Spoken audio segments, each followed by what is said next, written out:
Um, I remember how Bryce used to act back in elementary school. He would say things like, I think girls are stinky poos. If I heard him, I would immediately say, I don't think girls are stinky poos. But of course, now I don't get any credit for sticking with the girls all this time. The best I can figure is that I'm somewhere around 52nd or 53rd most popular this year. And the good news is that I'm about to move up one spot because Charles Davis is above me and he's getting his braces next week.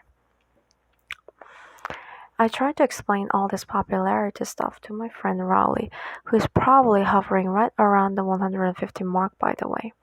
But I think it just goes in one ear and out the other with him. Today we had phys so the first thing I did when I got outside was sneak off to the basketball court to see if the cheese was still there.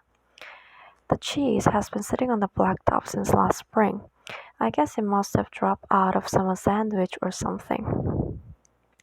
After a few days, thus the cheese started getting all moldy and nasty, and nobody would play basketball in the court where the cheese was, even though there was the only court that has a hoop with a net.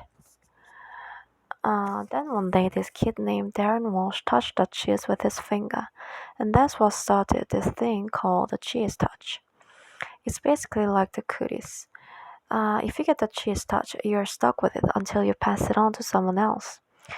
Uh, the only way to protect yourself from the cheese touch is to cross your fingers. But it's not that easy remembering to keep your fingers crossed every moment of the day. I ended up taping mine together so they stay crossed all the time.